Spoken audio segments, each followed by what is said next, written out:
So this is a pretty big deal for Terra Luna Classic. The fact that you can now make payments using Lunk Terra Luna Classic in over, excuse me, 180 countries with Apple Pay, Samsung Pay, and Google Pay. This is a biggie. This is interesting. So this is now going into effect. Excuse me. So in a tweet today, Travis Dickinson, also known as Travelad Crypto, disclosed that Terra Luna Classic has now been integrated with Oxy. This non-custodial crypto wallet offers users access to a Visa card that enables them to use crypto for payments.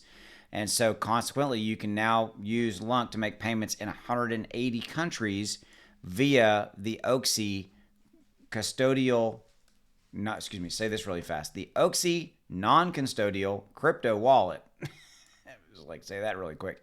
So, but you can do that, and now with Apple Pay, Samsung Pay, and Google Pay. That's really interesting. Okay, so the fact that it's now been integrated with Oxy is something that it's one of those deals where let's just call it what it is. Are people going to run out and use this and start using Terra Luna Classic to pay for things? No, probably not.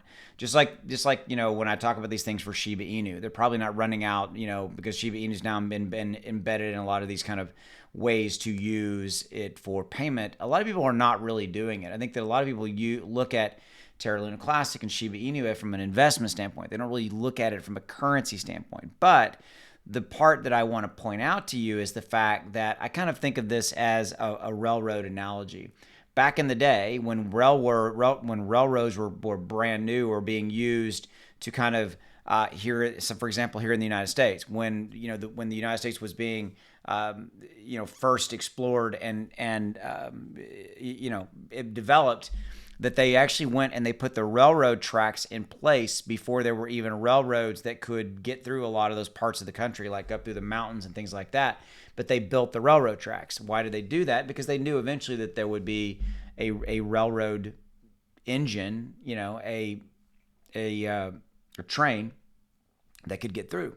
And that's kind of how I see this. I see this as a very similar thing. So when you see things like this where Oxy's implemented this, they're laying the tracks for people to at some point in the future start to really use this. Because I do see a shift at some point in the future where people will start to use some different types of cryptos. Terra Luna Classic, Shiba Inu, Dogecoin, whatever it may be, Bitcoin, whatever it may be, more and more and more as a payment. And the fact the Terra Luna Classic part of that discussion is what I care about and what you should care about as somebody who's interested in Terra Luna Classic. So that's what I've got for you there. As always, I appreciate you. If you haven't already done so, hit that subscribe button below, and I'll see you. Take care.